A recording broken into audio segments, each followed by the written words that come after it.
Good afternoon, everybody, and welcome. I guess we don't have enough seats today. Wow. In the last quarter century, a sitting president of the United States has come to Davos only twice. Both times it was Donald Trump. So when I asked to serve in this new role that I have, he was one of the first leaders I called and invited to return. I first met the president about 25 years ago, but I worked most closely with him during the early months of COVID. This was March 2020. Markets were under extreme stress. Some economists were warning we could be headed towards a second Great Depression. What stood out to me during the extraordinary period was a president's willingness to bring together people from governments, from business, across institutions, across perspective, to think differently, and importantly, to act decisively. That instinct to act, especially in pivotal moments, is one reason I think he values the World Economic Forum. It is a unique institution that brings together the largest combination of government officials, business leaders, technology leaders, civil society and NGO leaders anywhere in the world for a genuine dialogue, and particularly importantly this year. Thankfully, this group is meeting under better economic circumstances than during the pandemic, but once again, we're forcing very serious different economic conditions around the world. One of the central challenges that is impacting me is how capitalism can benefit more, and how can we broaden our global economy for greater and greater participation. That is a question where the president has shown real leadership through investing in infrastructure, reducing barriers to growth, and initiatives like the Trump account, designed to give more Americans a direct stake in the growth of the U.S. economy. As he enters the second year of his second term, we are interested in hearing his plans for 2026 and beyond, and will no doubt create more and more conversation.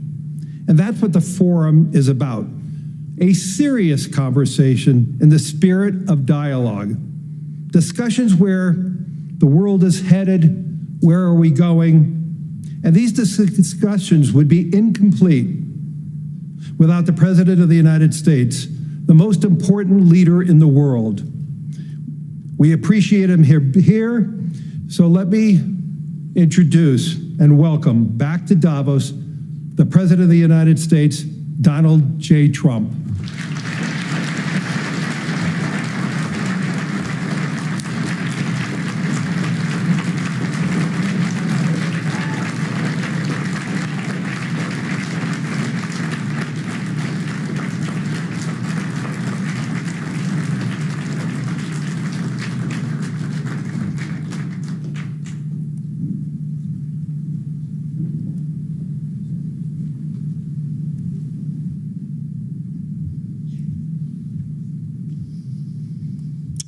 Well, thank you very much, Larry. It's great to be back in beautiful Davos, Switzerland, and to address so many respected business leaders, so many friends, few enemies,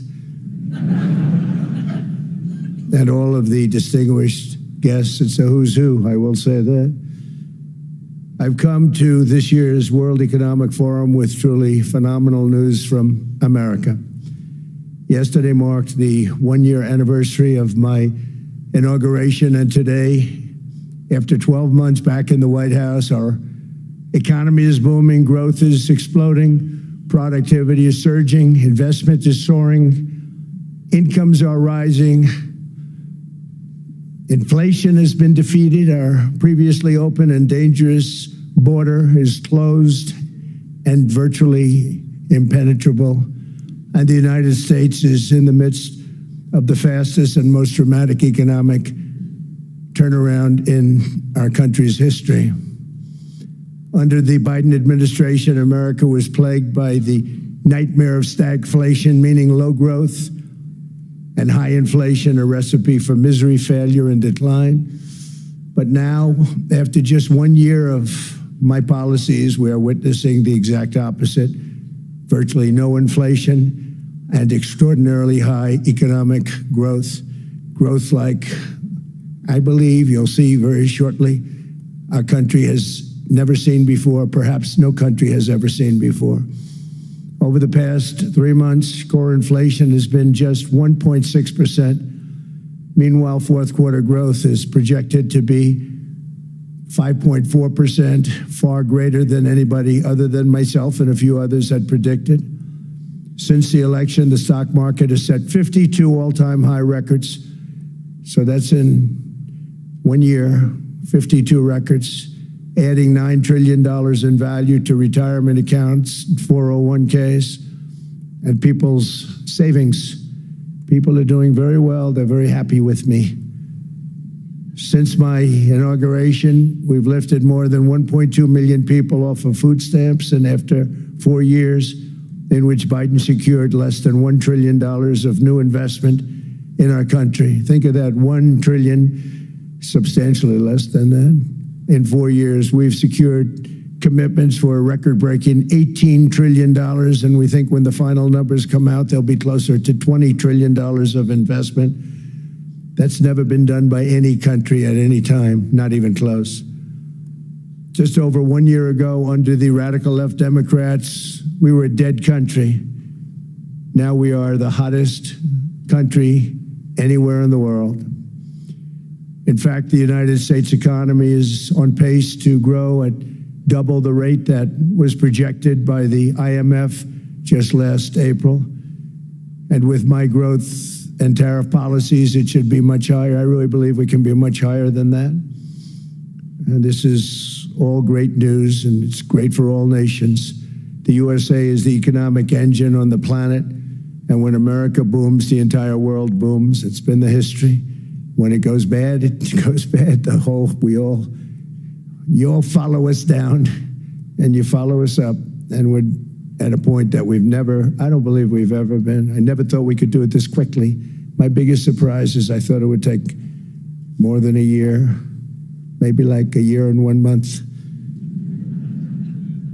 But it's happened very quickly. This afternoon, I want to discuss how we have achieved this economic miracle, how we intend to raise living standards for our citizens to levels never seen before, and perhaps how you too and the places where you come from can do much better by following what we're doing, because certain places in Europe are not even recognizable, frankly, anymore. They're not recognizable. And we can argue about it, but there's no argument. Friends come back from different places. I don't want to insult anybody and say I don't recognize it. And that's not in a positive way. That's in a very negative way.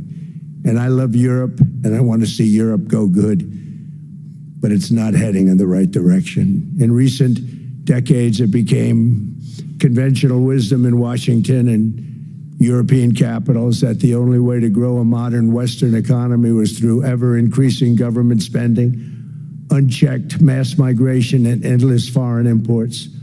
The consensus was that so-called dirty jobs and heavy industry should be sent elsewhere, that affordable energy should be replaced by the Green New Scam, and that countries could be propped up by importing new and entirely different populations from faraway lands.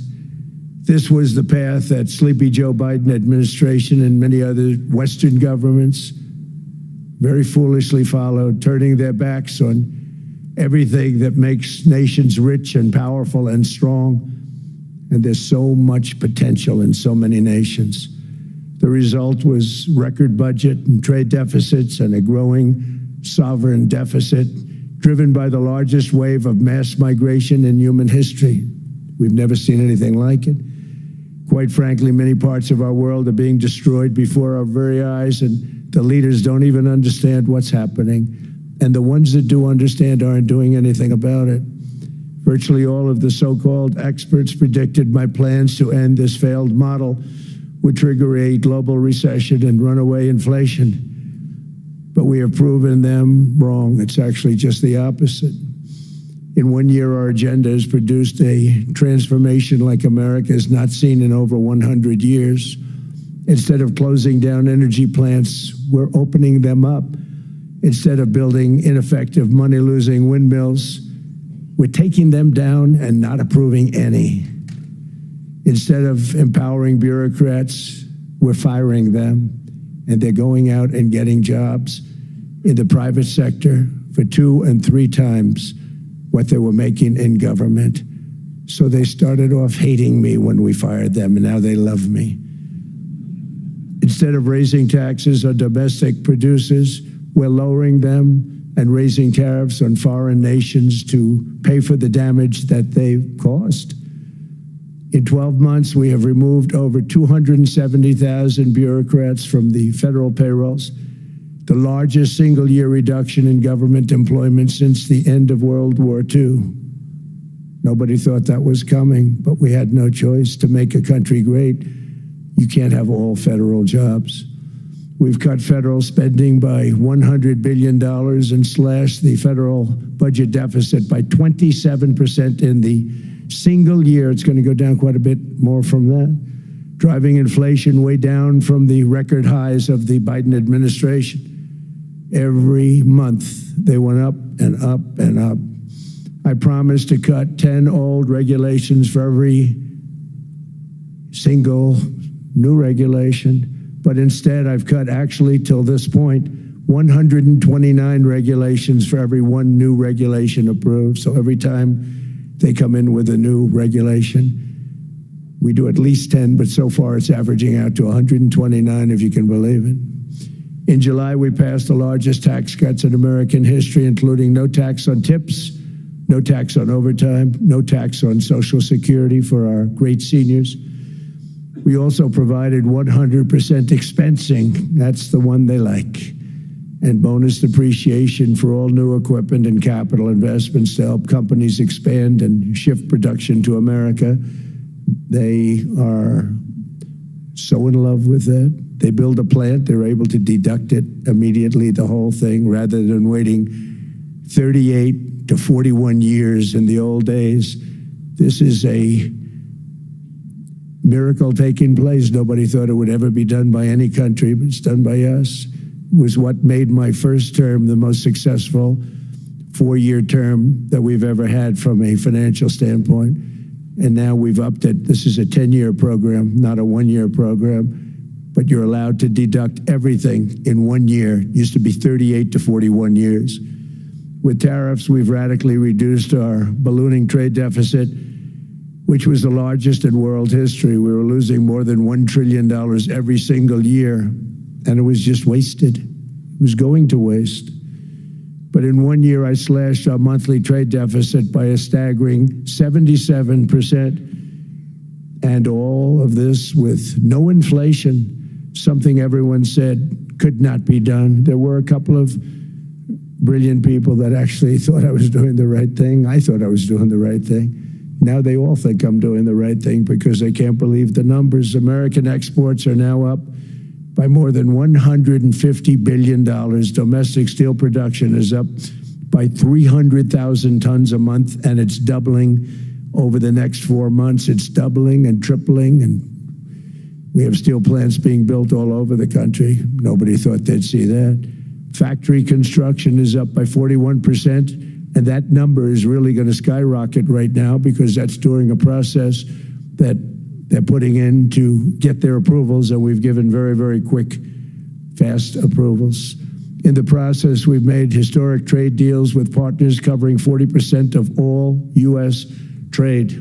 Some of the greatest companies and countries in the world. We have countries as our partner too. The European nations, Japan, South Korea. They're our partners. They've gone into massive deals with us, especially on oil and gas. And these agreements raise growth and cause stock markets to boom, not only in the U.S., but virtually every country that came to make a deal, because as you've learned, when the United States goes up, you follow. It's really become a staple In America, I've stopped the nation-wrecking energy policies that drive up prices while sending jobs and factories to the world's worst polluters. They are indeed polluters. Under sleepy Joe Biden, new domestic oil and gas leases fell by 95%. Think of that. And they wonder, why was gasoline going up so fast? The gasoline actually topped $5 a gallon, and some places $7 a gallon, and more than 100 major power plants were violently shut down by incompetent people that had no idea what the hell they were doing. Under my leadership, U.S. natural gas production is at an all-time high by far. U.S. oil production is up by 730,000 barrels a day, and last week we picked up 50 million barrels from Venezuela alone. Venezuela has been an amazing place for so many years, but then they went bad with their policies. 20 years ago, it was a great country, and now it's got problems, but we're helping them. And those 50 million barrels, we're going to be splitting up with them, and they'll be making more money. They've made it a long time. Venezuela is going to do fantastically well. We appreciate all of the cooperation we've been giving. We've been giving great cooperation. Once the attack ended, and they said, let's make a deal. More people should do that. But Venezuela is going to make more money in the next 6 months than they've made in the last 20 years. Every major oil company is coming in with us. It's amazing. It's a beautiful thing to see. The leadership of the country has been very good. They've been very, very smart. The price of gasoline is now below $2.50 a gallon in many states, $2.30 a gallon in most states, and will soon be averaging less than $2 a gallon. In many places, it's already down even lower, $1.95 a gallon. Numerous states are at $1.99, numbers that nobody has heard for years. Actually, since my last administration, we got it down to around those numbers. I've signed an order directing and approval of many new nuclear reactors. We're going heavy into nuclear. I was not a big fan because I didn't like the risk, the danger. But they have the progress they've made with nuclear is unbelievable, and the safety progress they've made is incredible. We're very much into the world of nuclear energy, and we can have it now at good prices and very, very safe. And we're leading the world in AI by a lot.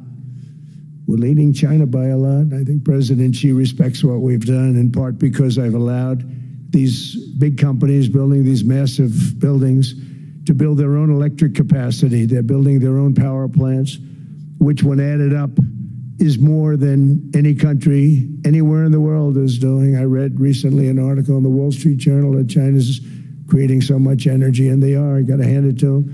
But we're creating as much or more, and we're letting them do that. I'm very proud of it. It was my idea. I said, you can't create this much energy. We needed more than double the energy currently in the country just to take care of the AI plants. And I said, we can't do that. We have an old grid system. And I came up with the idea, you know, you people are brilliant. You have a lot of money. Let's see what you can do. You can build your own electric generating plants. And they looked at me. They didn't believe me. All of the names that are, I think, in the room right now, if you want to know the truth, they didn't believe it. And I said, no, you can't. They came back 2 weeks and they didn't have the plant. They said, we thought you were kidding. I said, no, not only am I not kidding, you're going to have your approvals within 2 weeks. I always say nuclear will take 3 weeks. But most aren't going that. They're going oil and gas. They're even going coal in some cases. Because of my landslide election victory, the United States avoided the catastrophic energy collapse which befell every European nation that pursued the Green New Scam, perhaps the greatest hoax in history. The Green New Scam, windmills all over the place, destroy your land. Every time that goes around, you lose $1,000. You're supposed to make money with energy, not lose money. Here in Europe, we've seen the fate that the radical left tried to impose on America. They tried very hard. Germany now generates 22% less electricity than it did in 2017, and it's not the current chancellor's fault. He's solving the problem. He's going to do a great job. But what they did before he got there, I guess that's why he got there. And electricity prices are 64% higher. The United Kingdom produces just 1/3 of the total energy from all sources that it did in 1999. Think of that, 1/3. And they're sitting on top of the North Sea, one of the greatest reserves anywhere in the world, but they don't use it. And that's one reason why their energy has reached catastrophically low levels with equally high prices. High prices, very low levels. Think of that, 1/3. And you're sitting on top of the North Sea, and they like to say, well, you know, that's depleted. It's not depleted. It's got 500 years. They haven't even found the oil. The North Sea is incredible. They don't let anybody drill. Environmentally, they don't let them drill. They make it impossible for the oil companies to go. They take 92% of the revenues. So the oil companies say, we can't do it. They came to see me. Is there anything you can do? I want Europe to do great. I want UK to do great. Sitting on one of the greatest energy sources in the world, and they don't use it. In fact, their electricity prices have soared 139%. There are windmills all over Europe.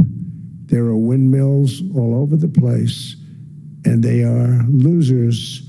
One thing I've noticed is that the more windmills a country has, the more money that country loses and the worse that country is doing.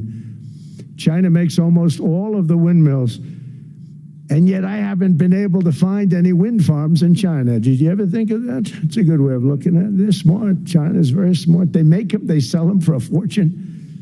They sell them to the stupid people that buy them, but they don't use them themselves. They put up a couple of big wind farms, but they don't use them. They just put them up to show people what they could look like. They don't spin. They don't do anything. They use a thing called coal, mostly. But China goes with the coal. They go with oil and gas. They're starting to look at nuclear a little bit, and they're doing just fine. They make a fortune selling the windmills, though, and I think really that's one that they wouldn't be surprised if it stopped. They are shocked that it continues to go. They're very friendly with me. They're shocked that people continue to buy those damn things. They killed the birds. They ruin your landscapes. Other than that, I think they're fabulous, by the way. Stupid people buy them. The consequences of such destructive policies have been stark, including lower economic growth, lower standards of living, lower birth rates, more socially disruptive migration, more vulnerability to hostile foreign adversaries, and much, much smaller militaries. The United States cares greatly about the people of Europe. We really do. I mean, look, I am derived from Europe. Scotland and Germany, 100% Scotland, my mother, 100% German, my father. And we believe deeply in the bonds we share with Europe as a civilization. I want to see it do great.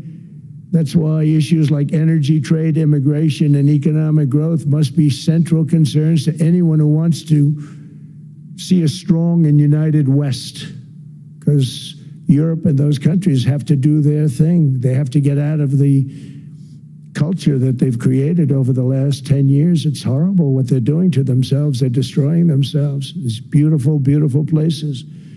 We want strong allies, not seriously weakened ones. We want Europe to be strong. Ultimately, these are matters of national security, and perhaps no current issue makes the situation more clear than what's currently going on with Greenland. Would you like me to say a few words of Greenland? I was going to leave it out of the speech, but I think I would have been reviewed very negatively. I have tremendous respect for both the people of Greenland and the people of Denmark, tremendous respect. But every NATO ally has an obligation to be able to defend their own territory. And the fact is, no nation or group of nations is in any position to be able to secure Greenland other than the United States. We're a great power, much greater than people even understand. I think they found that out 2 weeks ago in Venezuela. We saw this in World War II, when Denmark fell to Germany after just 6 hours of fighting and was totally unable to defend either itself or Greenland. So the United States was then compelled, we did it, we felt an obligation to do it, to send our own forces to hold the Greenland territory, and hold it we did at great cost and expense. They didn't have a chance of getting on it, and they tried. Denmark knows that. We literally set up bases on Greenland for Denmark. We fought for Denmark. We weren't fighting for anyone else. We were fighting to save it for Denmark. Big, beautiful piece of ice. It's hard to call it land. It's a big piece of ice.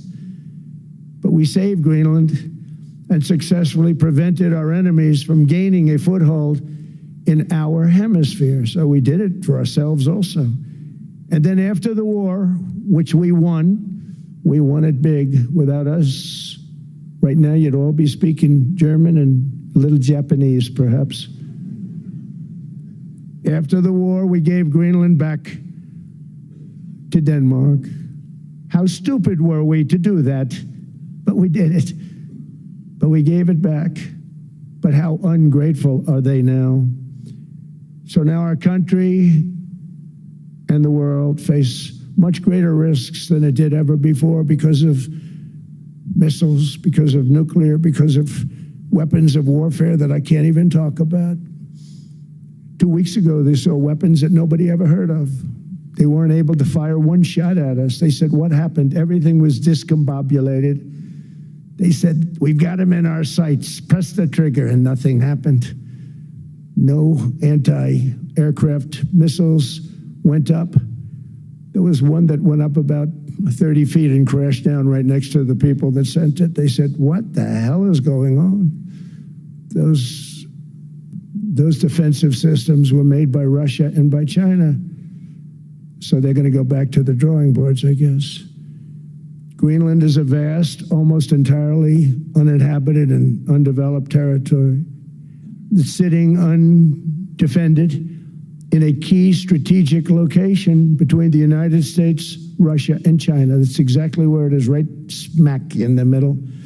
Wasn't important nearly when we gave it back. You know, when we gave it back, it wasn't the same as it is now. It's not important for any other reason, you know, everyone talks about the minerals. There's so many places. There's no rare earth, no such thing as rare earth. There's rare processing, but there's so much rare earth. And this, to get to this rare earth, you got to go through hundreds of feet of ice. That's not the reason we need it. We need it for strategic national security and international security. This enormous unsecured island is actually part of North America, on the northern frontier of the Western Hemisphere. That's our territory. It is therefore a core national security interest of the United States of America. And in fact, it's been our policy for hundreds of years to prevent outside threats from entering our hemisphere. And we've done it very successfully. We've never been stronger than we are now. That's why American presidents have sought to purchase Greenland for nearly 2 centuries. You know, for 2 centuries, they've been trying to do it. They should have kept it after World War II, but they had a different president. That's all right. People think differently. Much more necessary now than it was at that time, however. In 2019, Denmark said that they would spend over $200 million to strengthen Greenland's defenses. But as you know, they spent less than 1% of that amount. 1%. There's no sign of Denmark there. And I say that with great respect for Denmark, whose people I love, whose leaders are very good. It's the United States alone that can protect this giant mass of land, this giant piece of ice, develop it and improve it and make it so that it's good for Europe and safe for Europe and good for us. And that's the reason I'm seeking immediate negotiations to once again discuss the acquisition of Greenland by the United States, just as we have acquired many other territories throughout our history, as many of the European nations have. They've acquired, there's nothing wrong with it. Many of them, some went in reverse, actually, if you look. Some had great vast wealth, great vast lands all over the world. They went in reverse. They're stuck back where they started. That happens too. But some grow. But this would not be a threat to NATO. This would greatly enhance the security of the entire alliance, the NATO alliance. The United States is treated very unfairly by NATO. I want to tell you that. And when you think about it, nobody can dispute it. We give so much and we get so little in return. And I've been a critic of NATO for many years. And yet I've done more to help NATO than any other president by far, than any other person. You wouldn't have NATO if I didn't get involved in my first term. The war with Ukraine is an example. We are thousands of miles away, separated by a giant ocean. It's a war that should have never started, and it wouldn't have started if the 2020 U.S. presidential election weren't rigged. It was a rigged election. Everybody now knows that. They found out. People will soon be prosecuted for what they did. It's probably breaking news, but it should be. It was a rigged election. You can't have rigged elections. You need strong borders, strong elections, and ideally a good press. I always say it. Strong borders, strong elections, free, fair elections, and a fair media. The media is terrible. It's very crooked. It's very biased, terrible. But someday it'll straighten out because it's losing all credibility. Think of it, when I went in a landslide, a giant landslide, won all 7 swing states, won the popular vote, won everything, and I only get negative press. That means that it has no credibility. And if they're going to get credibility, they're going to have to be fair. So you need a fair press. But you also need those other elements. And I inherited a terrible, terrible situation. If you look, the border was open, the inflation was raging, everything was bad with the United States when I came into office. But I also inherited a mess with Ukraine and Russia, something that would have never happened. And I know Putin very well. He and I would discuss Ukraine. It was the apple of his eye, but he wasn't going to do anything. I said, Vladimir, you're not doing it. He would never have done it. It was terrible what happened. I could see it happening, too. After I left, I could see it happening. Biden had given Ukraine and NATO $350 billion, a staggering sum, $350 billion. I came in, and just like the southern border, just like inflation, just like our economy, I said, wow, this place is in trouble, meaning our country. All of these things were out of control. But the border was out of control. We fixed it with the strongest border anywhere in the world. And I've now been working on this war for 1 year, during which time I settled 8 other wars. India, Pakistan, I settled other wars that were Vladimir Putin called me, Armenia, Azerbaijan. He said, I can't believe you settled that one. They were going on for 35 years. I settled it in 1 day. And President Putin called me. He said, you know, I can't believe I worked on that war for 10 years trying to settle it. I couldn't do it. I said, do me a favor, focus on settling your war. Don't worry about that one. What does the United States get out of all of this work, all of this money, other than death, destruction, and massive amounts of cash going to people who don't appreciate what we do? They don't appreciate what we do. I'm talking about NATO, I'm talking about Europe. They have to work on Ukraine. We don't. The United States is very far away. We have a big, beautiful ocean separating us. We have nothing to do with it. Until I came along, NATO was only supposed to pay 2% of GDP, but they weren't paying. Most of the countries weren't paying anything. The United States was paying for virtually 100% of NATO. And I got that stopped. I said, that's not fair. But then more importantly, I got NATO to pay 5%, and now they were paying, and now they are paying. So something nobody said was possible. They said, we will never go up higher than 2%. But they went to 5%, and now they're paying the 5. They didn't pay the 2, and now they're paying the 5. And they're stronger for it, and they have an excellent, by the way, Secretary General, who's possibly in the room. Mark, are you here? Yes, he's here. Hello, Mark. We never asked for anything, and we never got anything. We probably won't get anything unless I decide to use excessive strength and force, where we would be, frankly, unstoppable. But I won't do that. Okay? Now everyone's saying, oh, good. That's probably the biggest statement I made, because people thought I would use force. I don't have to use force. I don't want to use force. I won't use force. All the United States is asking for is a place called Greenland, where we already had it, as a trustee, but respectfully returned it back to Denmark not long ago after we defeated the Germans, the Japanese, the Italians, and others in World War II. We gave it back to them. We were a powerful force then, but we are a much more powerful force now. After I rebuilt the military in my first term and continue to do so today, we have a budget of $1.5 trillion. We're bringing back battleships. The battleship is 100 times more powerful than the great battleships you saw in World War II, those great, big, gorgeous ships, the Missouri, the Iowa, the Alabama. Because I thought maybe we could take them out of mothballs. They said, no, sir, these ships are 100, think of that, 100 times more powerful than those big, magnificent pieces of art that you saw so many times ago, that you still see on television. You say, wow, what a force. 100 times, each ship 100 times more powerful than the big battleships of the past. So that was the end of the mothball story.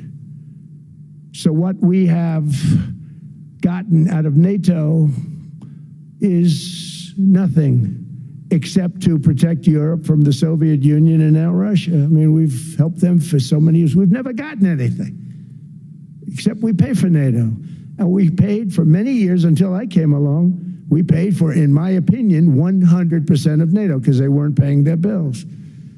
And all we're asking for is to get Greenland, including right title and ownership, because you need the ownership to defend it. You can't defend it on a lease. Number one, legally it's not defensible that way, totally. And number two, psychologically, who the hell wants to defend a license agreement or a lease, which is a large piece of ice in the middle of the ocean where if there is a war, much of the action will take place on that piece of ice. Think of it. Those missiles would be flying right over the center of that piece of ice. All we want from Denmark for national and international security and to keep our very energetic and dangerous potential enemies at bay is this land on which we're going to build the greatest golden dome ever built. We're building a golden dome that's going to, just by its very nature, going to be defending Canada. Canada gets a lot of freebies from us, by the way. They should be grateful also, but they're not. I watched your prime minister yesterday. He wasn't so grateful. But they should be grateful to us. Canada lives because of the United States. Remember that, Mark, the next time you make your statements.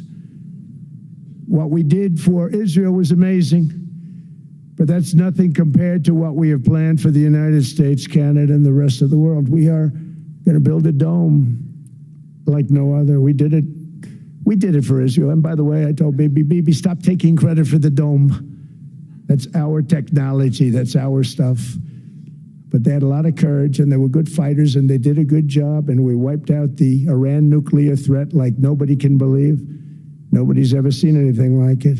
That, Venezuela, taking down Soleimani, wiping out al-Baghdadi when he tried to reinstitute ISIS. We did a lot.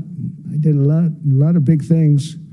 all perfectly executed. Everyone was perfectly executed. Somebody told me that, a military expert told me, "Sir, everything you've done has been perfectly executed." I said, "I know." So other presidents have spent, whether foolishly or not, trillions and trillions of dollars on NATO and gotten absolutely nothing in return. We've never asked for anything. It's always a one-way street. Now they want us to help them with Ukraine. And let me say, we're going to. I'm really helping, not even them. I want to see, last week, if you saw, it was 10,000 soldiers, but last month it was 31,000 soldiers died. 31,000, that's this room times, the number of people in this room times 30. Think of it. 30,000 soldiers died in 1 month. The month before it was 27,000. The month before that it was 28,000. The month before that it was 25,000. It's a bloodbath over there. And that's what I want to stop. It doesn't help the United States, but these are souls. These are young people. Look like you, look like some of you right in the front row. They go to war. Their parents are so proud. Oh, there he goes, comes back. 2 weeks later, they get a call, your son's head's been blown off. I want to stop it. It's a horrible war. It's the worst since World War II. They keep going, they'll exceed World War II. The numbers are staggering, how many people they've lost. They don't want to talk about it. Ukraine and Russia lost just tremendous amounts. And I'm dealing with President Putin, and he wants to make a deal, I believe. I'm dealing with President Zelensky, and I think he wants to make a deal. I'm meeting him today. He might be in the audience right now.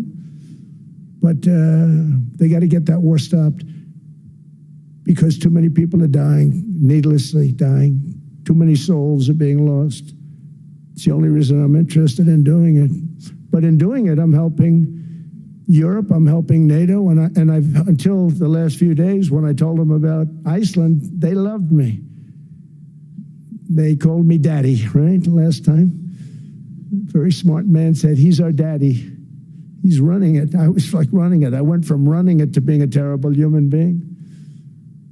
But now what I'm asking for is a piece of ice, cold and poorly located, that can play a vital role in world peace and world protection.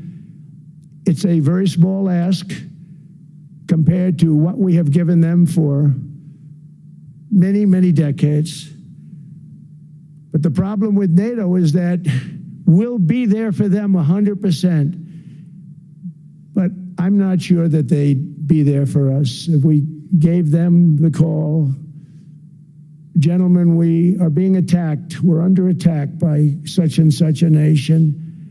I know them all very well. I'm not sure that they'd be there. I know we'd be there for them. I don't know that they'd be there for us. So with all of the money we expend, with all of the blood, sweat, and tears, I don't know that they'd be there for us. They're not there for us on Iceland, that I can tell you. I mean, our stock market took the first dip yesterday because of Iceland. So Iceland's already cost us a lot of money. But that dip is peanuts compared to what it's gone up. And we have an unbelievable future in that stock. That stock market is going to be doubled. We're going to hit 50,000, and that stock market's going to double in a relatively short period of time because of everything that's happening. But this is a good example. After giving NATO and European nations trillions and trillions of dollars in defense, they buy our weapons. We make the greatest weapons in the world, but now we're going to make them faster, much faster. You saw that. I put a cap on the salaries. Then I put no buybacks, no stock buybacks, no various other things that they were doing. I mean, they were making $50 million, but it would take them 3 years to give you a Patriot missile. I said, that's not good. My chauffeur can do a better job than that, and he makes slightly less than 50. They make big salaries. If they're going to make those big salaries, they're going to have to produce a lot faster. The good news is we have the greatest equipment in the world. Now we're going to start making it a lot faster. They're going to build additional plants. And all of the money that goes into stock buybacks is going to go into building plants. We're not allowing stock buybacks by defense companies any longer. They're going to build new plants to make Tomahawks, Patriots. We have the best equipment, F-35s. F-47, the new one just coming out. They say it's the most devastating plane, fighter jet ever. Who knows? They called it 47. If I don't like it, I'm going to take the 47 off it. I wonder why they called it 47. We'll have to think about that. But if I don't like it, I'm going to take that 47 off. But it's supposed to be the stage 6. It's supposed to be the first stage 6 plane, undetectable, like our B-2 bombers were undetectable. They flew right over Iran. They were undetectable. And they did their job, and they got the hell out of there. So we want a piece of ice for world protection, and they won't give it. We've never asked for anything else, and we could have kept that piece of land, and we didn't. So they have a choice. You can say yes, and we will be very appreciative, or you can say no, and we will remember. A strong and secure America means a strong NATO, and that's one reason why I'm working every day to ensure our military is very powerful, our borders are very strong, and above all, our economy is strong, because national security requires economic security and economic prosperity, and we have the greatest that we've ever had. Biden and his allies destroyed our economy and gave us perhaps the worst inflation in American history. They say 48 years, I say forever, but I think 48 years is the equivalent to forever. Whether it's 48 years or ever, it's terrible, costing the typical family $33,000. What they did to this country should never, ever be forgotten. It's early, but he has to be rated as the worst president we've ever had by far. The auto pen did much of the damage. The auto pen, he was the auto pen president, because I don't believe a sane president would have ever signed the kind of things that he signed. But now grocery prices, energy prices, airfares, mortgage rates, rent, and car payments are all coming down, and they're coming down fast. We inherited a mess, but we've done a hell of a job in 12 months. Under my most favored nation policy for drug prices, the cost of prescription drugs is coming down by up to 90%, depending on the way you calculate. You could also say 5, 6, 7, 800%. There are two ways of figuring that. But we have a favored nations policy that every president wanted, no president was able to get. I got it, and other nations approved it. And I had to use tariffs in order to get it, because they said, no way. In other words, a pill that costs 10% in London costs $130. Think it costs $10 in London, costs $130 in New York or in Los Angeles. And I'd say, boy, that's bad.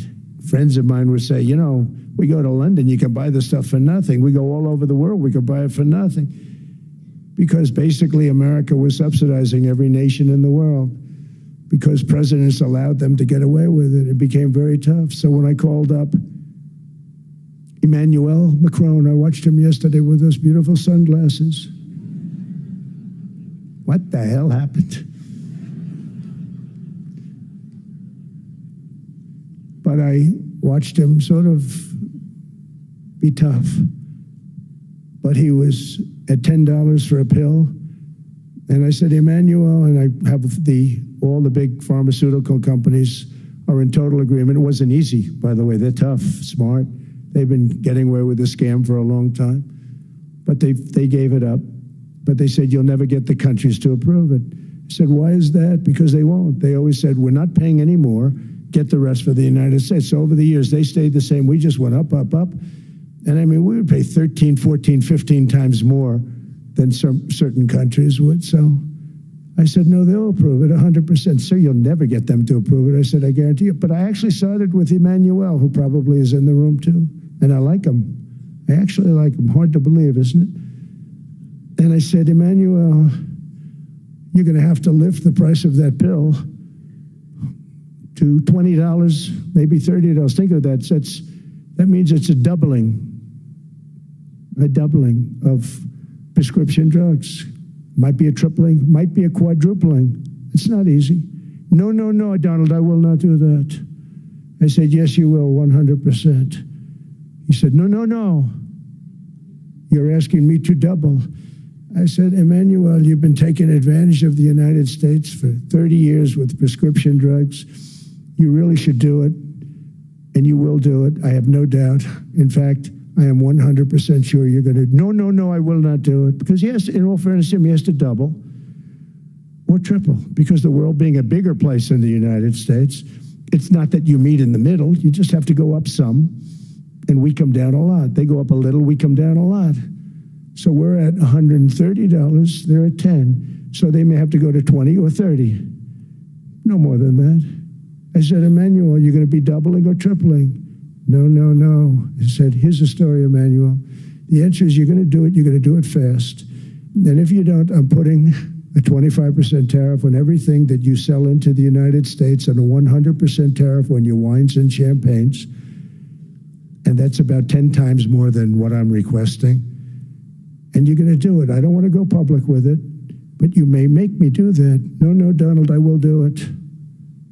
I will do it. It took me, on average, 3 minutes a country, saying the same thing. You will do it. They all said, no, no, no, I will not do it. You're asking me to double the cost of prescription. I said, that's right, because you've been screwing us for 30 years. And they said, we will not do it. I said, that's all right.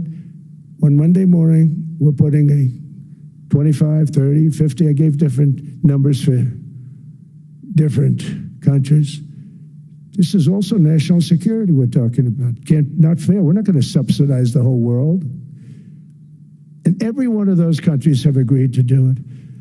So one of the biggest things that I've done is the fact that we have now most favored nation. We will pay whatever the lowest price is in the entire world.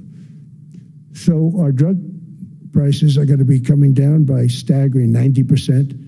Again, you could say 1,000%, 2,000%. Depends on the way you want to figure it, but we'll go with the way the fake news likes it better because it sounds, can you imagine a 90% reduction sounds much worse.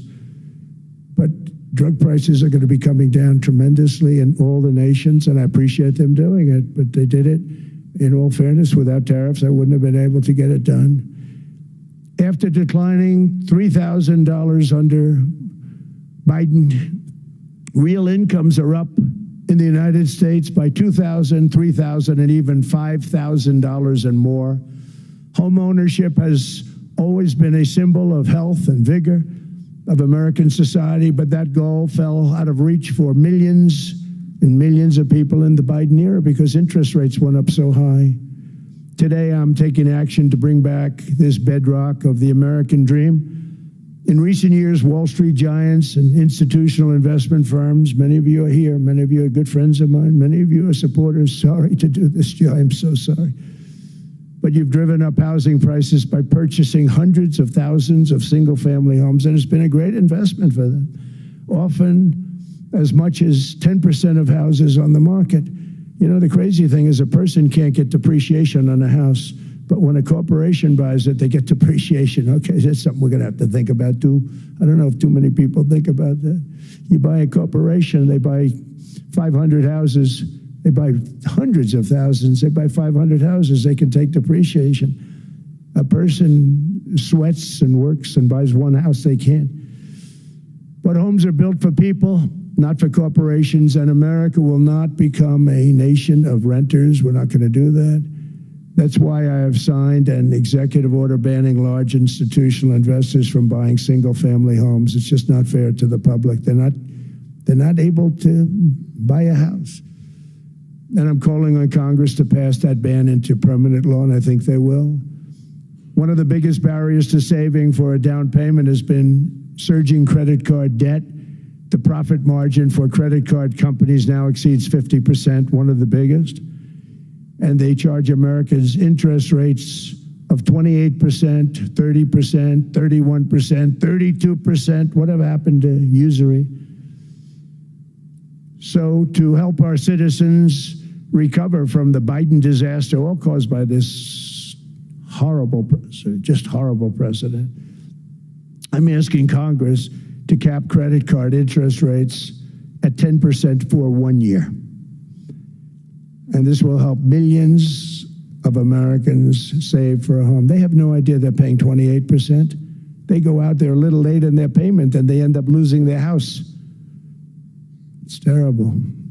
To unleash innovation in savings and financing, I'm also working to ensure America remains the crypto capital of the world. And to that end, last year I signed the landmark Genius Act into law. Now Congress is working very hard on crypto market structure legislation, Bitcoin, all of them, which I hope to sign very soon, unlocking new pathways for Americans to reach financial freedom. And I did it for two reasons. Number one, I thought it was politically good, and it was. I got tremendous political support. But more importantly, China wanted that market too. It's just like they want the AI. And we've got that market, I think, pretty well locked up. If I didn't do it, Biden was totally against it until before the election, when they realized that, there were millions of people voting against him over crypto.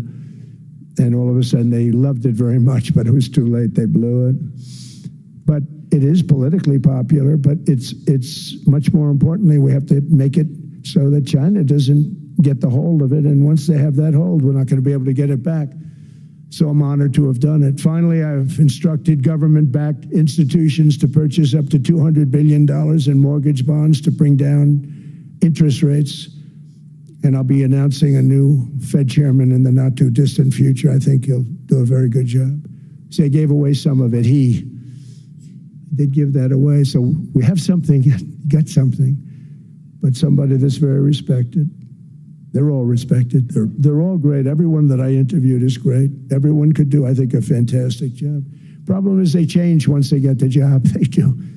They're saying everything I want to hear, and then they get the job. They're locked in for 6 years. They get the job, and all of a sudden, let's raise rates a little bit. I call them, sir, we'd rather not talk about this. It's amazing how people change once they have the job, but it's too bad. Sort of disloyalty, but they got to do what they think is right. We have a terrible chairman right now, Jerome Too Late Powell. He's always too late.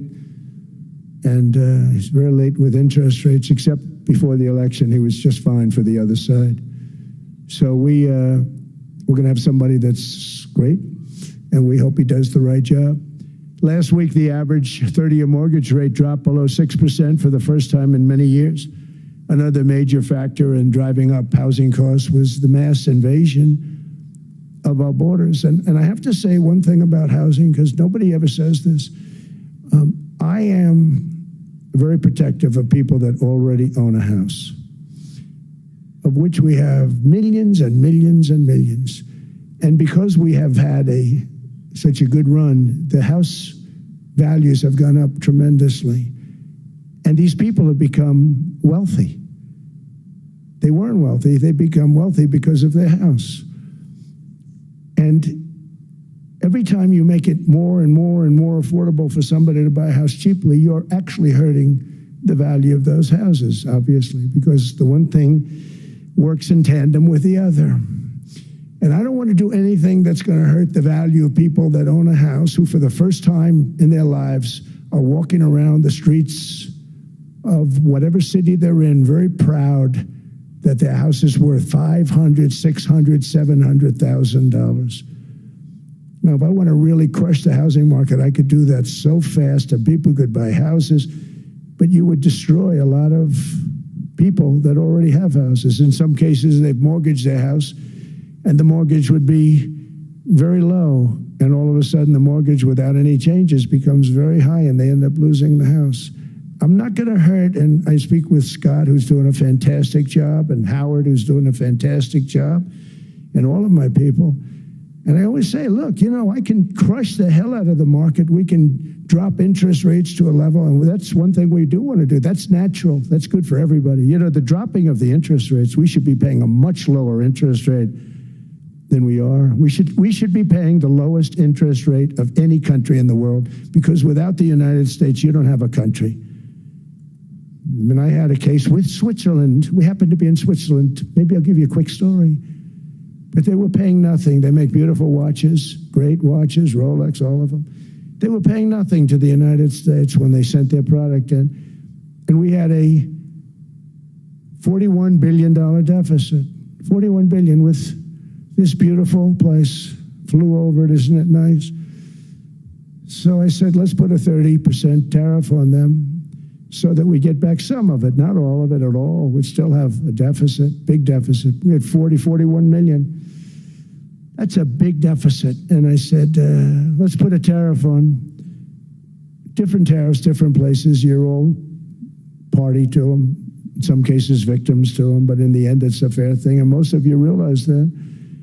But we put a 30% tariff on Switzerland, and all hell broke loose. They were calling, I mean, like you wouldn't believe. And I know so many people from Switzerland, incredible place, incredible, brilliant place. But I didn't realize that they're only good because of us. And there's so many other examples. I mean, us, probably other places, but a majority of the money they make is because of us, because we never charged them anything. So they come in, they sell their watches, no tariffs, no nothing. They walk away, they make $41 billion on just us. So I said, no, we can't do that. So I'm going to bring it up. I still would have a deficit pretty substantial, but I brought it up to 30%. And I guess Prime Minister, I don't think President, I think Prime Minister called a woman, and she was very repetitive. She said, no, no, no, you cannot do that, 30%. You cannot do that. We are a small, small country. I said, yeah, but you have a big, big deficit. You may be small, but you have a bigger deficit than big countries.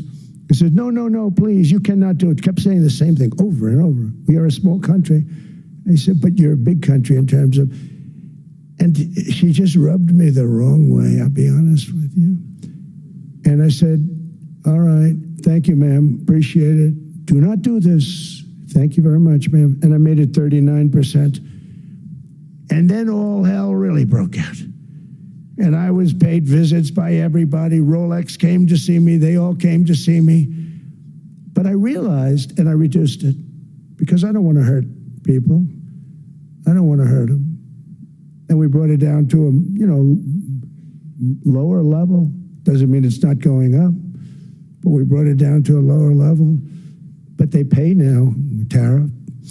But I realized that we have many places like that where they're making a fortune because of the United States.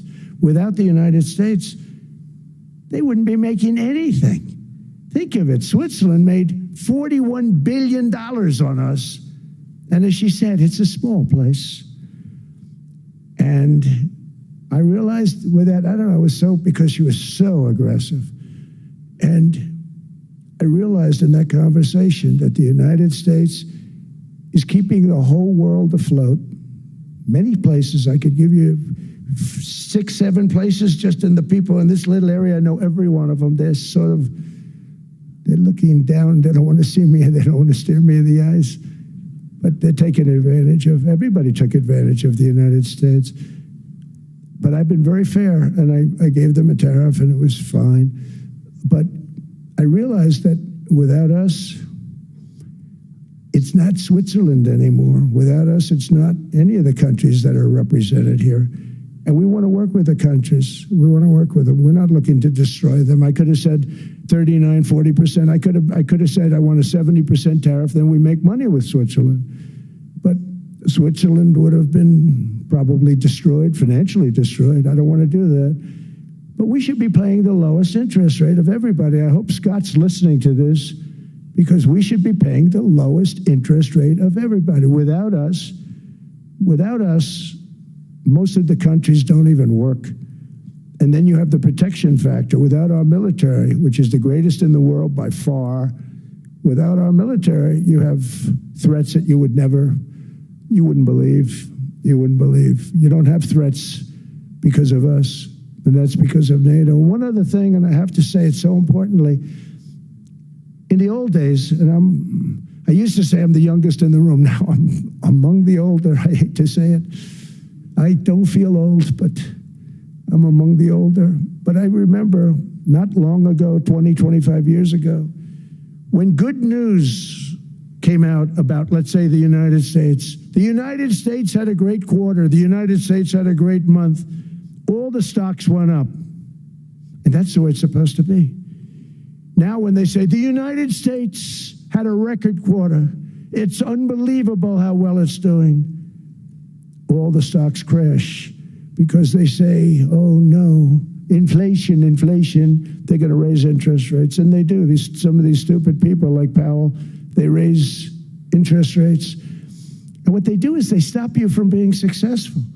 It used to be when we had a great quarter, a great month, great earnings, great anything, any good news, the stock market went up. That's the way it's going to be. We got to do that again because that's the way it should be. Now when we have a great month, they want to kill it. Like we did over 5%. People were surprised. We should do 20%. We could do 25%.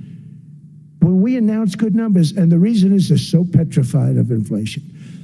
And growth doesn't mean inflation. We've had tremendous growth with very low inflation. In fact, growth can fight inflation, proper growth. So we want to get back to the days when we announce great numbers because we're going to be announcing phenomenal. You know, all these factories that are being built at record, thousands of businesses are being built right now. Remember, $18 trillion is invested. I think the second number is 3, and that was China many years ago. Investments in the country from outside. 18 trillion, nobody's ever seen. And that's money coming in and building things, factories. Thousands of businesses are being built, thousands. Hundreds of big factories, car plants are moving back to the United States. They're coming in from Canada, they're coming in from Mexico, from Japan. Japan's coming in and building plants here in order to avoid tariffs. They're coming in from China, they're coming in from all over the world. We have more plants being built now, car plants, than we've ever had built, even in the heyday from the 1940s and 50s. And they're bigger. They don't use renovations anymore where they take an old plant, they rip it down, they build a brand new plant, super modern plant. But it's happening at levels that nobody's ever seen. In 2024, the U.S. built less than 2 million new homes, but Biden admitted more than 8 million new migrants. And those days are over. In 2025, for the first time in 50 years, the United States had reverse migration. Boy, that was nice. And these were criminals that were being taken out of our country because they allowed people to come into our country from jails, from gangs, drug dealers, murderers. 11,888 murderers. We've gotten most of them out. And then ICE gets beat up by stupid people from leadership in Minnesota. We actually are helping Minnesota so much, but they don't appreciate it. Most places do. You know, Washington, D.C. is the safest place now in the United States. It was a very dangerous place to walk, and now you can walk with your wife, your kids, right through the middle of the city. Right now, Washington, D.C. is as safe as it gets. It was one of the most unsafe, I had to admit. We sent in the military, the National Guard. Within 2 months, it was great. Within 3 months, it's like a really great place and a safe place and a beautiful place. It's even been cleaned up. The graffiti's gone. The fences are gone. We don't have to worry about fences anymore. All of the places, the grasses are cut and replaced with new grass in many cases. It's all going to happen in the spring. But Washington and D.C. is beautiful again, and it's safe. New restaurants are opening up. They were all closing. Now you can't get into a restaurant. Restaurants in Washington, D.C. are all opening. Memphis also, Memphis, Tennessee, New Orleans, Louisiana. We're there for 3 weeks. We've cut the crime down by 64%. Within another month, we'll have virtually no crime there. We can do that all over. We're going to help the people in California. We want to have no crime. I know Gavin was here. I used to get along so great with Gavin when I was president. Gavin's a good guy.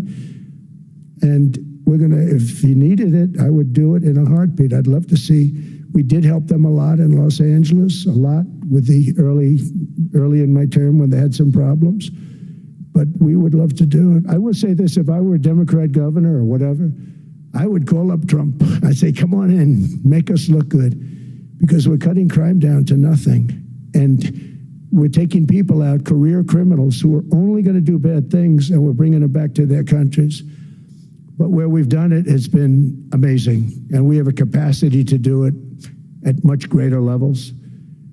We're cutting illegal aliens off welfare and other government benefits, and I have directed that starting immediately, there will be no more payments to sanctuary cities because they are really just sanctuaries for criminals. They're really protecting criminals, and those are the ones we have to get out of the country: murderers, drug dealers, the mentally insane. They emptied their mental institutions into the United States.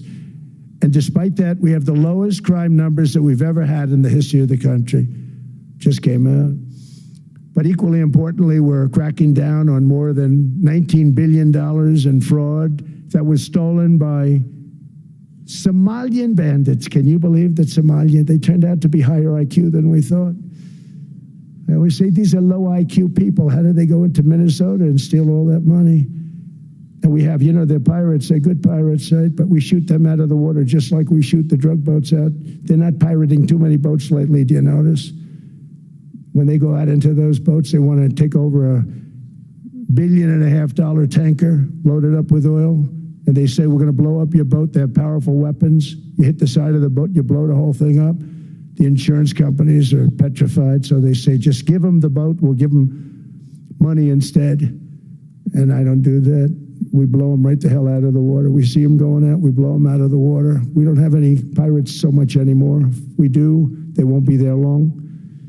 We've cut down with the hitting of the boats that are loaded up with drugs, including submarines. Can you believe they actually buy small, they call them mini subs, very fast. They're meant for drugs. We've knocked out 2 of them. The Democrats say they were fishing. You have ruined somebody's fishing weekend. I would say a submarine is not a fishing boat. You don't fish. But we've knocked down drugs by water, the oceans, the sea, by 97.2%. Think of that. And I actually say, who the hell are the 3%? Because I would not want to be piloting one of those boats. We knocked them down, and now we're going to start on land. We're going to knock it all out. The land is the easy part. What we did on sea is incredible, and that's our great military. The situation in Minnesota reminds us that the West cannot mass import foreign cultures which have failed to ever build a successful society of their own. I mean, we're taking people from Somalia, and Somalia is a failed, it's not a nation. Got no government, got no police, got no military, got no nothing. And then we have this fake congressperson who they just reported is worth $30 million. You believe this?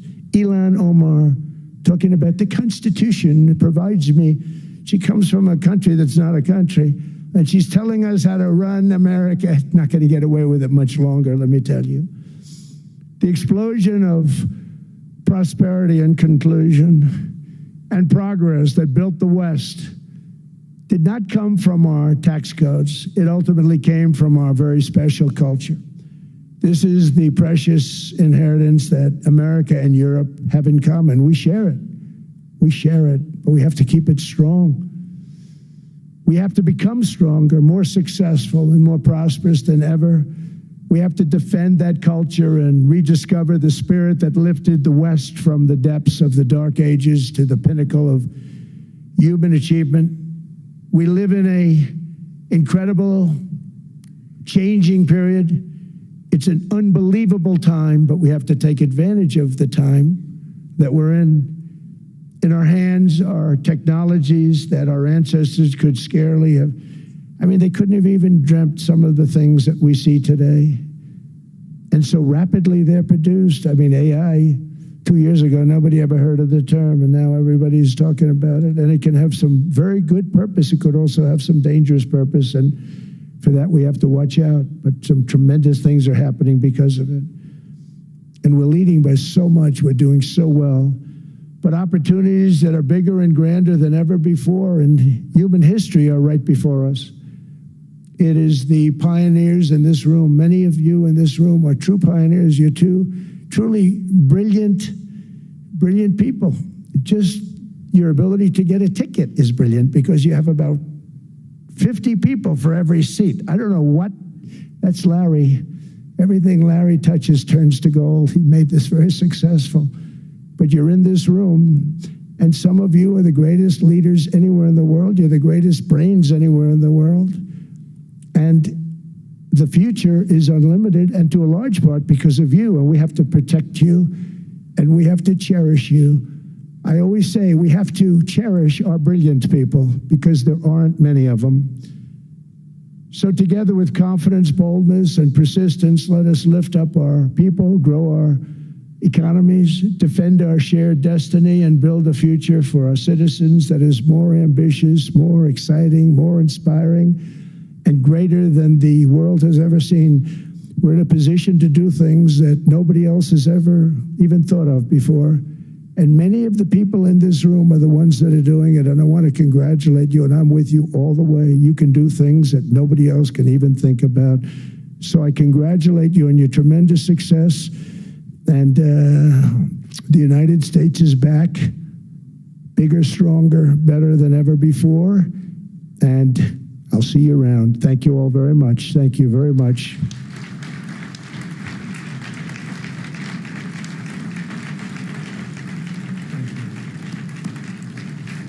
Thank you.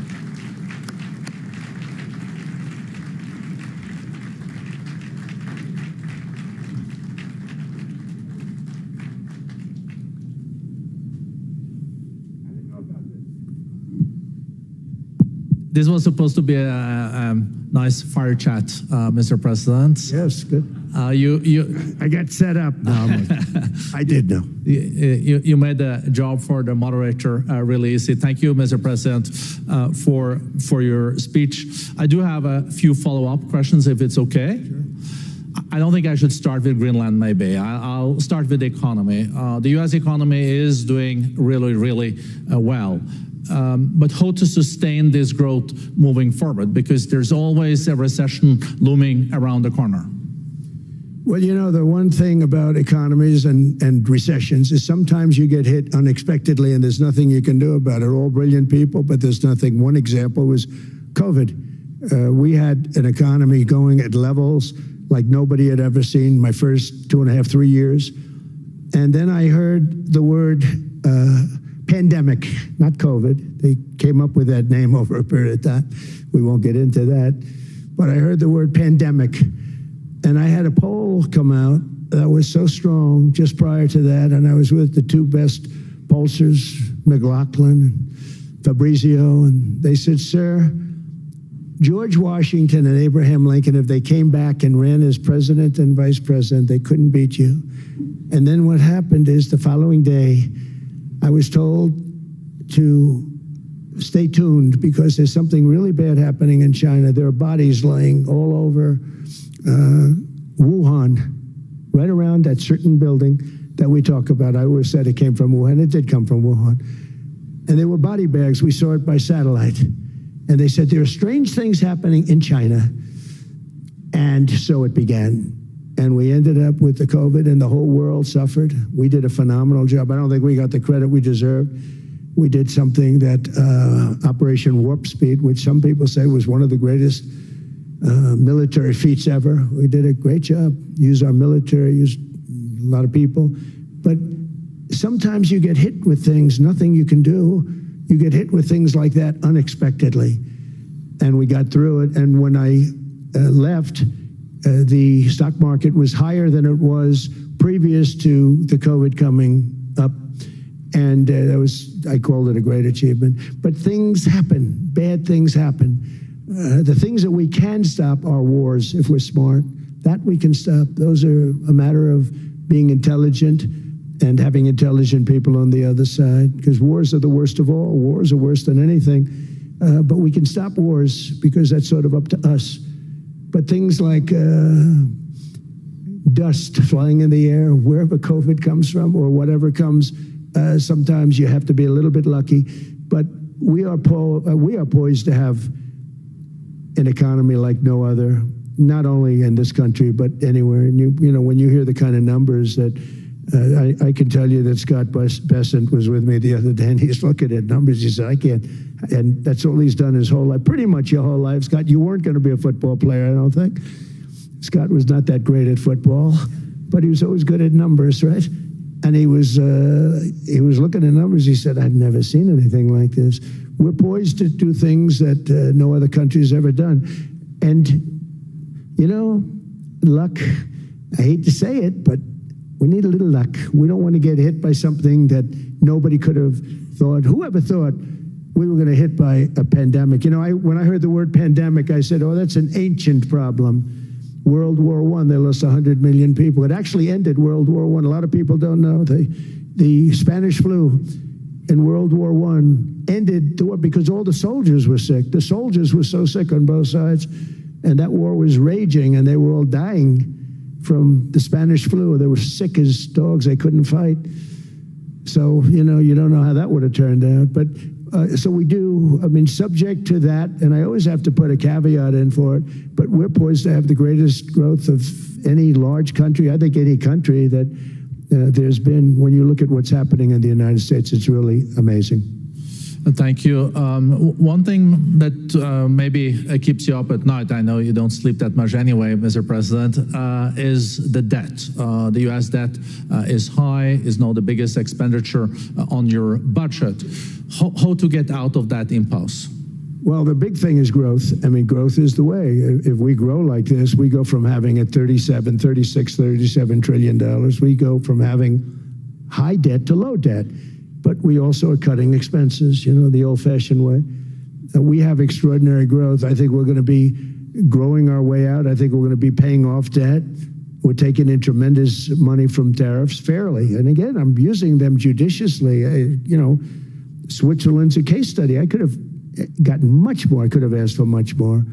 But we're using them judiciously. But I think growth, most importantly, and then cutting costs. Now, if you take a look at Minnesota, $19 billion in fraud and other things. People going to airports, they came into the country, they don't have 10 cents, and they're leaving with hundreds of thousands of cash in their bags. When we get to that, and our DOJ, Pam, and Todd, and all the people that work over there, and all of the people that work in here, I can tell you, Scott Bessent is working on that. It's a priority, right? You have your whole team.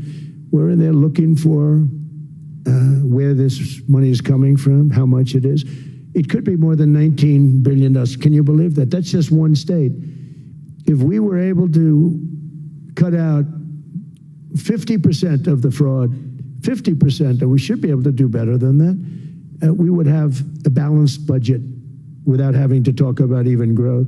So we have a lot of options, but we're working very hard on that. That's a big deal. It's not just the protests, the fake protests done by agitators and, you know, professional insurrectionists. That's what they are. They're professional troublemakers. But we are looking very strong at the money too in Minnesota and other places. I think, Mr. President, also the $500 billion invested in artificial intelligence and the frontier technologies last year also were driving growth exponentially in the U.S. Well, AI has been a big factor. AI is massive. I mean, Mark Zuckerberg showed me a plant where he put it over a map of Manhattan, and it was basically the size of Manhattan. This is not, I said, you gotta be kidding. It's a plant that was miles long, miles wide, very high. I don't think it was high like the Empire State Building, but it was high. And it literally covered most of the island of Manhattan. That's called a big plant. And, you know, when I heard they're going to spend $50 billion building it, I said, what, you know, if you spend $50 million, you can build a nice little shopping center. If you spend $500 million, you can build a good shopping center. But how do you spend $50 billion? When I looked at this thing, I said, you think you'll be able to do it for that? It's amazing when, you know, some of the plants that I see, and I see them all, and again, so big as we're letting them build their own electric generation. This way we have no problem, and otherwise they'd be complaining. There'd be nobody able to, but you know, we have an old grid system. And not only that, they're going to sell at a very cheap price the excess electricity that they create back into our grid. So that'll solve some problems for certain states that don't have enough electricity. We also know that on the AI, there is fierce competition between the U.S. as the largest economy in the world, 27% of the global GDP and 5% of the global population, not doing that badly, and China. And we know that that competition is very tough on AI. I know you're heading to a state visit to China in April. How do you see the US-China relationship moving forward? Are you able to combine this tough competition with also collaboration? So I've always had a very good relationship with President Xi and with President Putin. Talk about, you know, the larger powers. But I've always had a very good relationship with President Xi of China. He's an incredible man. What he's done is amazing. He's highly respected by everybody. And I do now. I mean, now I have good. It was very severely interrupted by COVID. I used to call it the China virus, but he said, do you think you could use a different name? And I decided to do that because why should we have a problem over that? But I would do that, and they were. You're a true diplomat, huh? I became a diplomat for the first time. Well, you know who taught me that? Marco Rubio. Marco Rubio. He said, let me teach you about diplomacy. Hey, any guy that gets approved by 100% of the votes, think of it, he got liberal Democrats and radical right Republicans to approve him. He's the only one. The next one was like lost 45 votes, right? But he got all 100 votes voting for him. And at first I wasn't happy about it. I said, wait a minute, I don't like that. And now it turns out that the Democrats probably wish they didn't do that. And Marco has been fantastic. Marco, stand up, please. You have done a great job as Secretary of State. He's going to go down as the best Secretary of State. And Scott, and we have Susie, who's the first female Chief of Staff, and she's the best Chief of Staff, too. And I see Howard Lutnick, who I know spoke, and Howard's fantastic. Some of the deals we're doing are great. And I want to pay particular attention because we have Chris. And Chris, you got up and spoke, I think. He's the #1 oil man in the world because I was going to put Doug Burgum, who's fantastic. I don't know if Doug's here. Is Doug here? Doug Burgum is fantastic. He said, sir, there's one man better than me. And he introduced me to Chris. And he turns out to be. So we're drilling more oil and gas now than we ever have by almost double. Is that right, Chris? And on top of it, we got a lot coming out of Venezuela. So anyway, so we're doing great. The country is just doing great. We have great people. Thank you. And I see other people. We have Steve Witkoff. We have Jared. I got so many people. I'm in trouble because when I go back, they're going to be people with long faces. Sir, you didn't introduce me. I got so many people. And we have a lot of the greatest people anywhere in the world. I know them all. So I won't continue because we'd be here all day. Thank you, Mr. President. We also know that you're a deal maker, and then maybe coming back to Greenland and Ukraine. What kind of deal in the end do you see between the U.S. And Denmark? Because, you know, I guess you see it now as a negotiation going on, or? Well, it's costing Denmark hundreds of millions a year to run it. And Denmark's a small country and wonderful people. But, you know, it's very expensive. It's a very big piece of ice. And it's very important. I mean, I don't want to repeat the speech, but it's very important that we use that for national and international security. That can create a power that will make it impossible for the bad guys to do anything against the perceived good ones. And it's a great block for Europe, just like, you know, Denmark was supposed to spend hundreds of millions of dollars. They didn't spend the money. They didn't spend anything almost. And we'll see what happens. I just say this. NATO has treated the United States of America very unfairly. We never asked for anything.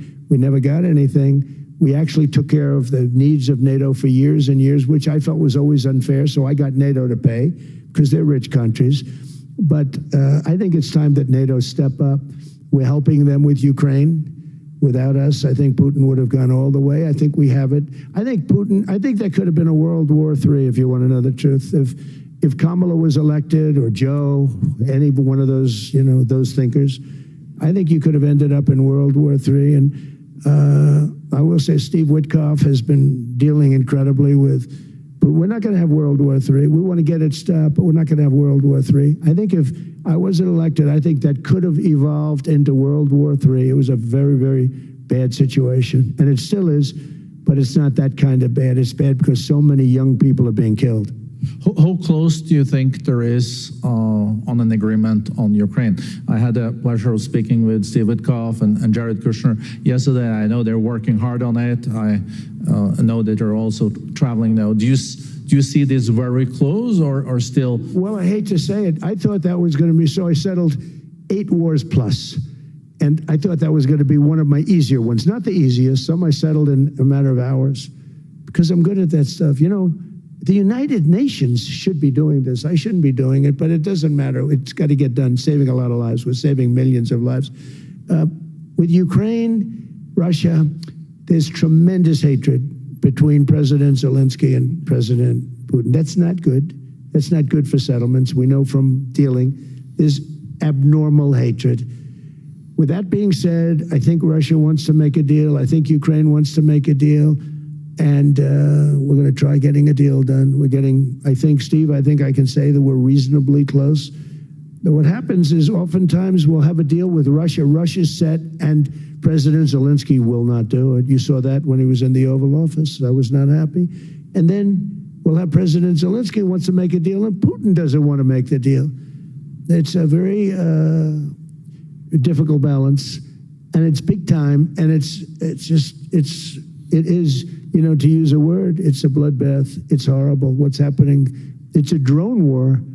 The drones are killing, you know, thousands of people a week, thousands. We have to get it stopped.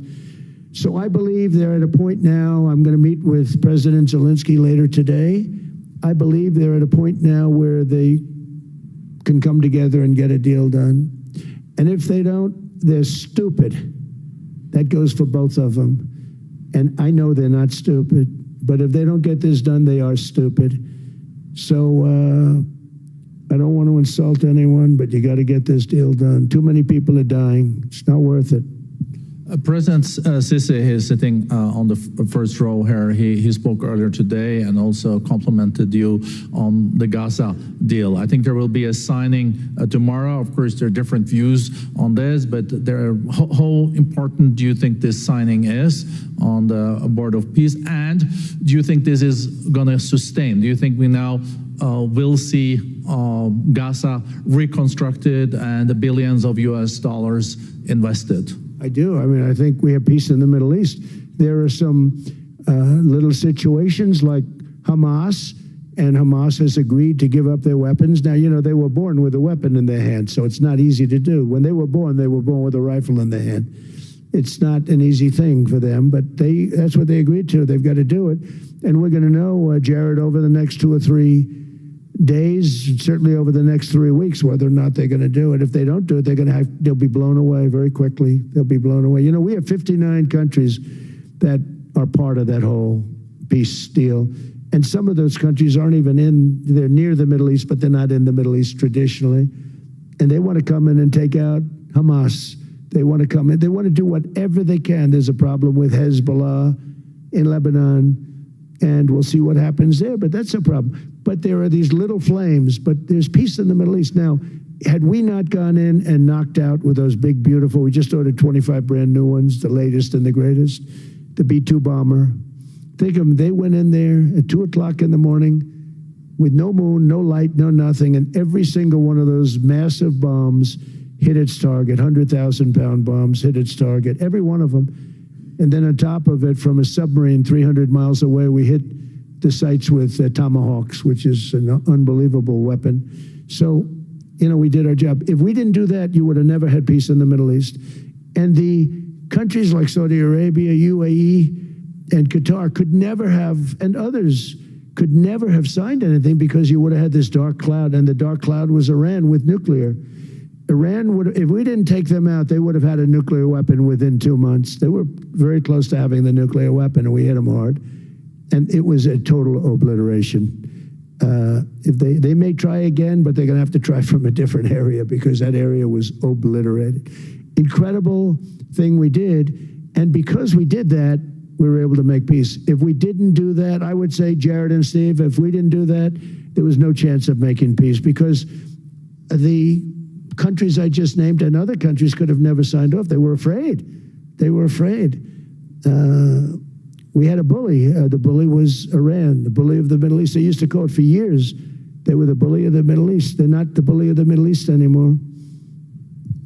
Mr. President, I know you even had to change plane last night, so I guess you didn't have much sleep, but I think but your energy is still there. I know you have several bilateral meetings. I know you're also hosting a reception. So thank you so much for coming back to Davos. Thank you so much. It's highly appreciated. Well, thank you very much. Thank you, everybody, very much. Thank you.